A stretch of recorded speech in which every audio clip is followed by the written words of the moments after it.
ناظرین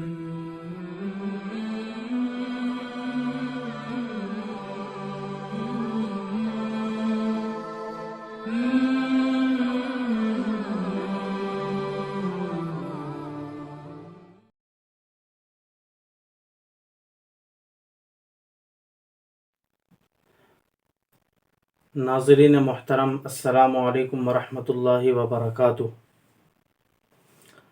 الحمدللہ وکفا وسلام علی عبادہ الذین اصطفیٰ، اما بعد فقد قال اللہ عز وجل فی کتابہ المبین، اعوذ باللہ من الشیطان الرجیم، بسم اللہ الرحمن الرحیم، حامیم والکتاب المبین، انا انزلناہ فی لیلۃ مبارکۃ انا کنا منذرین فیہا یفرق کل امر حکیم۔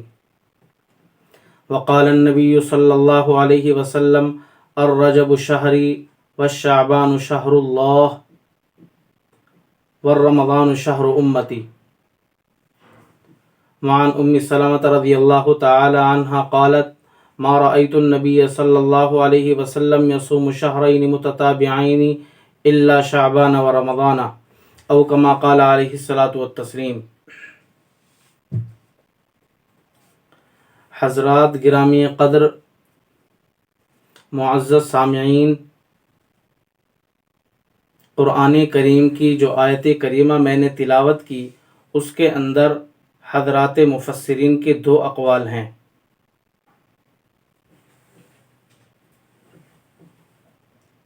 انا انزلناہ فی لیلۃ مبارکہ، ارشاد باری ہے کہ ہم نے اس قرآن کریم کو مبارک رات کے اندر نازل فرمایا۔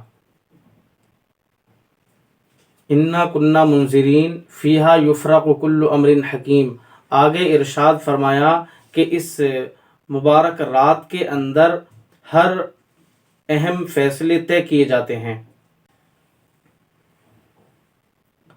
اور حدیث پاک کے اندر حضور اکرم صلی اللہ علیہ وسلم نے ارشاد فرمایا، الرجب شہری، کہ رجب کا مہینہ میرا ہے، اور شعبان اللہ کا مہینہ ہے، اور رمضان میری امت کا مہینہ ہے۔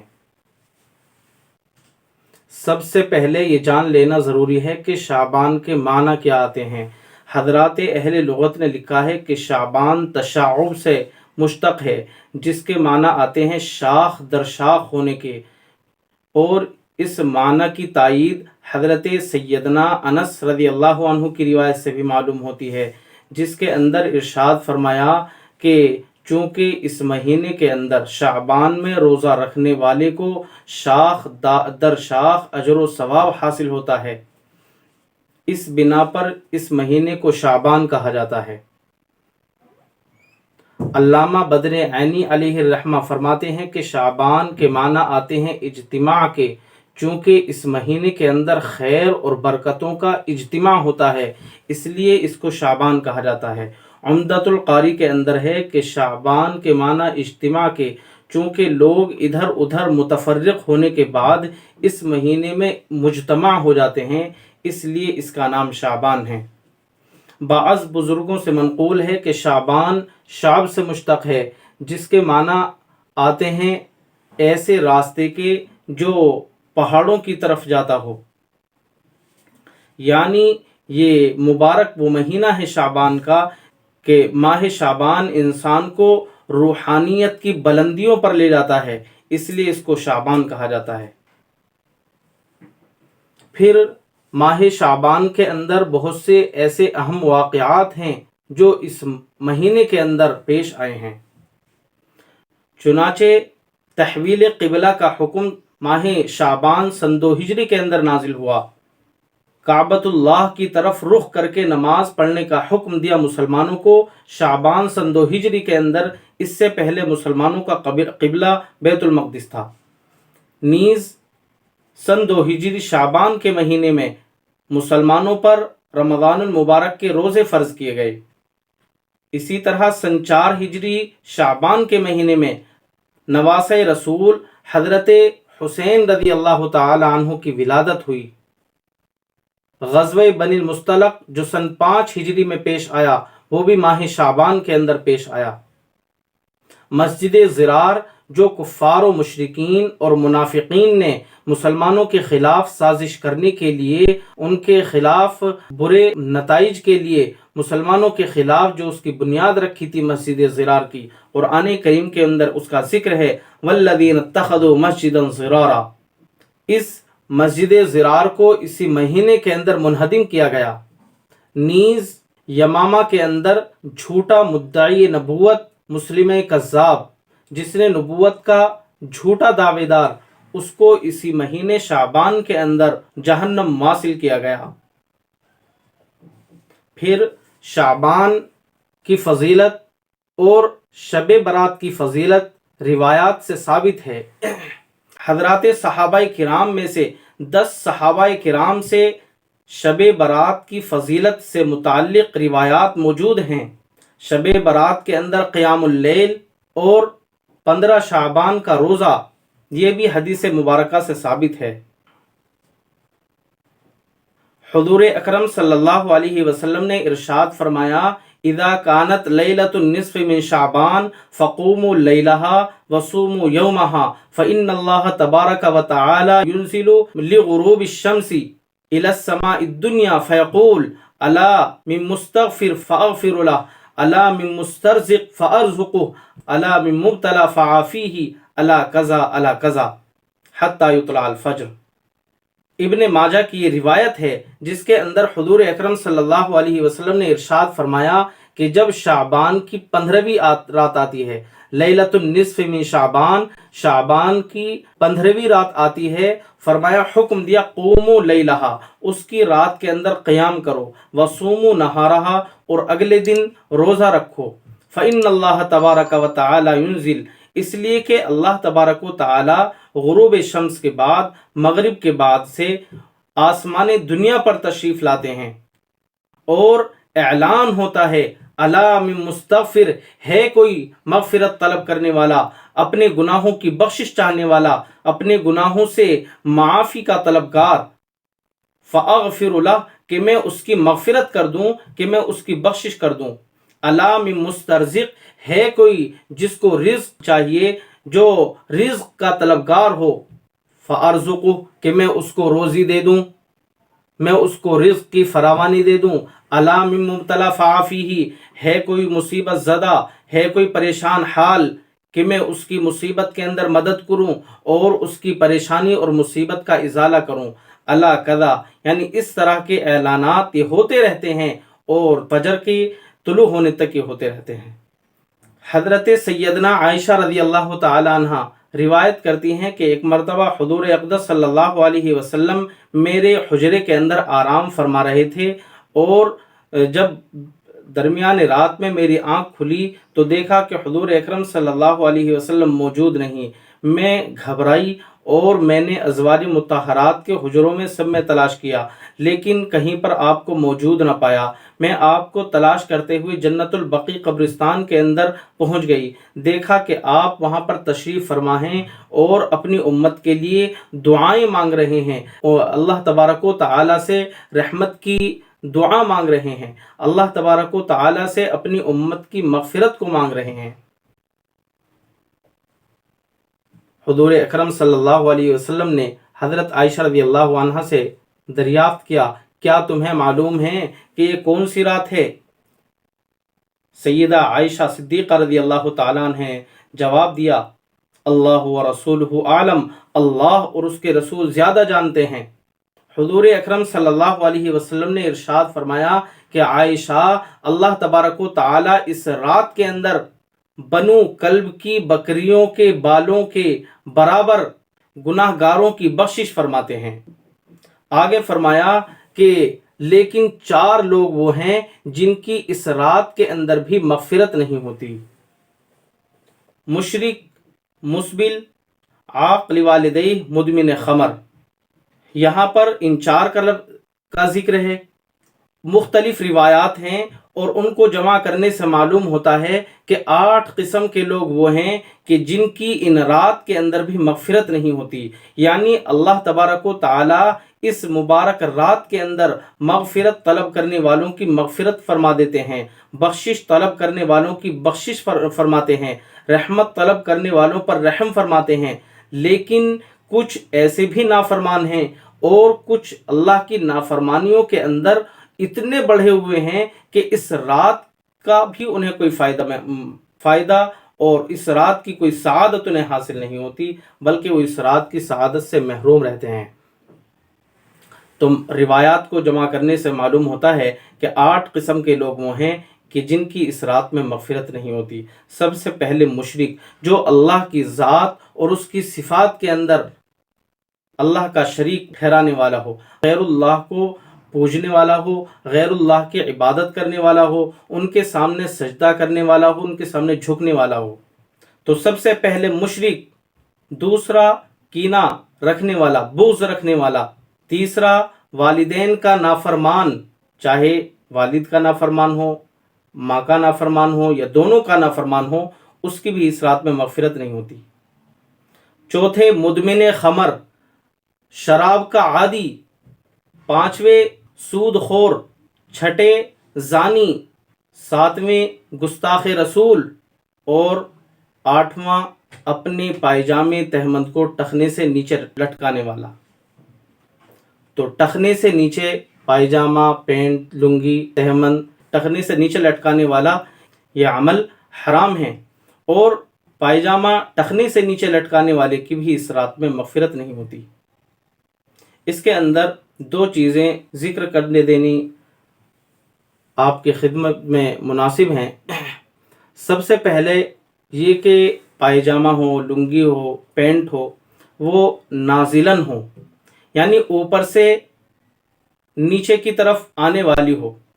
اگر نیچے سے کوئی چیز پہنی اوپر کی طرف اور اس میں ٹخنے ڈھک رہے ہیں تو وہ حرام نہیں ہے۔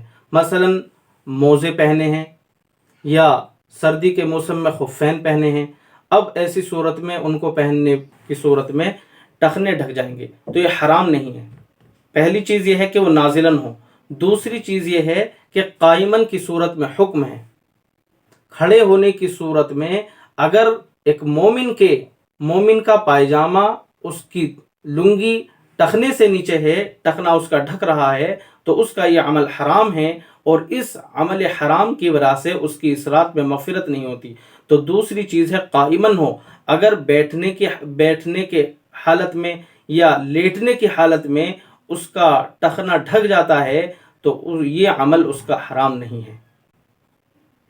تو ان 8 لوگوں کی اس مبارک رات کے اندر بھی مغفرت نہیں ہو پاتی۔ نیز حضرت ام سلمہ رضی اللہ تعالی عنہ روایت کرتی ہیں، ما رأیت النبی صلی اللہ علیہ وسلم یصوم شہرین متتابعین الا شعبان و رمضان۔ فرماتی ہیں کہ میں نے حضور اکرم صلی اللہ علیہ وسلم کو لگاتار 2 مہینے کے روزے کبھی رکھتے ہوئے نہیں دیکھا سوائے شعبان اور رمضان کے، کہ شعبان کے بھی مستقل روزے رکھا کرتے تھے اور رمضان المبارک کے بھی پورے روزے رکھا کرتے تھے۔ تو شعبان المبارک کے اندر زیادہ روزے رکھے جائیں، یہ اس کی بھی بڑی فضیلت ہے، اور یہ فضیلت 1 شعبان سے لے کر 27 شعبان تک ہے کہ ان 27 دنوں کے اندر زیادہ سے زیادہ روزوں کا اہتمام کریں۔ گویا یہ ایک طرح سے رمضان المبارک کا استقبال ہے، رمضان المبارک کے مہینے کے لیے اپنے آپ کو تیار کرنا ہے عبادت کے لیے، تاکہ عبادت کی لذت، عبادت کا ذائقہ اور عبادت کے اندر لگن اور شوق زیادہ سے زیادہ ہو جائے۔ اس کے لیے انسان اپنے آپ کو تیار کرے۔ تو 28 اور 29 کا روزہ نہ رکھے تاکہ رمضان المبارک کے لیے بالکل چستی اور توانائی اس کے اندر آ جائے۔ تو اس مبارک رات کے اندر اللہ تبارک و تعالی بندوں کی تقدیرات کا بھی فیصلہ کرتے ہیں۔ حضرت عائشہ رضی اللہ تعالی عنہ کی روایت ہے، حضور اکرم صلی اللہ علیہ وسلم نے ارشاد فرمایا، شعبان کی 15ویں رات کو اللہ تبارک و تعالی آئندہ آنے والے سال کتنے لوگ پیدا ہوں گے اور کن کی پیدائش ہوگی اور کن کی وفات ہوگی، اور کن کو کتنا رزق دیا جائے گا یہ آئندہ سال بھر کے لیے اس مبارک رات کے اندر لکھ دیا جاتا ہے۔ حضرت اکرمہ رضی اللہ تعالی عنہ کی روایت موجود ہے جس کے اندر حضور اکرم صلی اللہ علیہ وسلم نے ارشاد فرمایا کہ اللہ تبارک و تعالی اس مبارک رات کے اندر آئندہ آنے والے امور کا فیصلہ طے فرماتے ہیں۔ موت، حیات، نکاح، طلاق، عمارت، غربت، خوشی، غمی، یہ سارے کے سارے امور اس مبارک رات کے اندر طے کیے جاتے ہیں۔ اور اگلے دن کا روزہ رکھے، چونکہ اس مہینے کے اندر بندے کے اعمال اللہ تبارک و تعالیٰ کی بارگاہ میں پیش ہوتے ہیں، تو جب بندہ اگلے دن کا روزہ رکھے گا اور اس کے اعمال اللہ کے دربار میں پیش ہوں تو مناسب یہ ہے کہ اس کا روزہ ہو۔ تو روایات سے ثابت ہوا کہ اس رات کے اندر قیام اللیل احادیث مبارکہ سے ثابت ہے۔ قیام اللیل کا مطلب یہ ہوتا ہے کہ رات کو قیام کرے، رات کو عبادت کرے، چاہے وہ تلاوت ہو، نوافل ہو، ذکر و اذکار ہو، استغفار ہو، دعائیں ہوں۔ عبادت کا کوئی خاص طریقہ اس رات کے اندر مقرر نہیں ہے کہ اتنی رکعات پڑھنی ہے اور 4 رکعات کی پہلی رکعت میں فلاں صورت اتنی بار پڑھنی ہے، دوسری رکعت میں فلاں صورت اتنی بار پڑھنی ہے، یہ کہیں ثابت نہیں ہے۔ یہ وہ چیز ہے جو معاشرے کے اندر بدعت کے طور پر پھیل گئی ہے۔ تو قیام اللیل کریں، اور اس کے لیے ضروری ہے کہ بشاشت کے ساتھ عبادت کریں، چاہے وہ 1 گھنٹہ ہو، 2 گھنٹے ہو، 4 گھنٹے ہو، بشاشت سے اور نشاط کے ساتھ جتنی دیر عبادت اچھی طرح سے کر سکتا ہو اتنی دیر عبادت کرے اور قیام اللیل کریں۔ ایسا نہ ہو کہ پوری رات تو نوافل پڑھتے رہے اور فجر کی فرض نماز ان سے چھوٹ جائے۔ تو 1 گھنٹہ بھی 2 گھنٹے بھی اگر عبادت کریں تو سو جائیں اور پھر فجر سے پہلے پہلے بیدار ہو جائیں۔ نیز قیام اللیل ثابت ہوا، لیکن یہ ثابت نہیں کہ اس رات کے اندر اجتماعیت کے ساتھ عبادت کریں، جماعت کے ساتھ نوافل پڑھ رہے ہیں یا اجتماعی طور پر کوئی دوسرا عمل کر رہے ہیں، یہ ثابت نہیں، بلکہ انفرادی طور پر اپنے اپنے عمل میں مشغول ہوں۔ کوئی نماز کے اندر مشغول ہے، کوئی نوافل کے اندر مشغول ہے، کوئی ذکر کے اندر مشغول ہے، کوئی قرآن کریم کی تلاوت میں مشغول ہے، کوئی دعا کے مانگنے میں مشغول ہے۔ اور بہتر طریقہ اس کے اندر یہ ہے کہ اپنے گھر پر عبادت کو انجام دیں، اپنے گھر نوافل اور ذکر و اذکار کا اہتمام کریں۔ تو قیام اللیل کی فضیلت ثابت ہے، لیکن اس کے اندر خاص طریقہ کوئی موجود نہیں ہے اور اس کی کوئی حیثیت نہیں ہے۔ نیز اس رات کے اندر بہت سی چیزیں وہ ہیں جو معاشرے کے اندر بدعت کے طور پر پھیل گئی ہیں۔ مسجدوں کو چراغاں کرنا اور پٹاخے پٹکانا یہ کوئی دیوالی نہیں ہے، بلکہ یہ تو ایک مبارک رات ہے عبادت کے لیے۔ تو جو لوگ اپنا پیسہ پٹاخوں کے اندر ضائع کر رہے ہیں، بہتر یہ ہے کہ وہ اس پیسے سے کسی غریب کی، کسی مفلس کی، کسی محتاج کی اعانت کریں اور مدد کریں اور ثواب دارین حاصل کریں، اور اسی کے ساتھ ساتھ انسانیت کی حقداری کا بھی ثواب حاصل کریں۔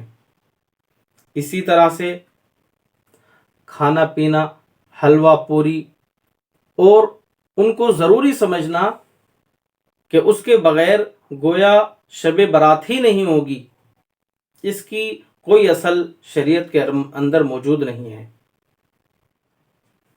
خلاصہ کلام یہ ہے کہ اس مبارک رات کی فضیلت احادیث مبارکہ سے ثابت ہے اور صحابہ کرام سے ثابت ہے، اور حضرات صحابہ کرام، تابعین اور تبع تابعین نے اس مبارک رات کے اندر عبادتیں کی ہیں اور قیام اللیل کا ثواب حاصل کیا ہے، اس کی برکتوں اور سعادتوں سے انہوں نے فائدہ اٹھایا ہے۔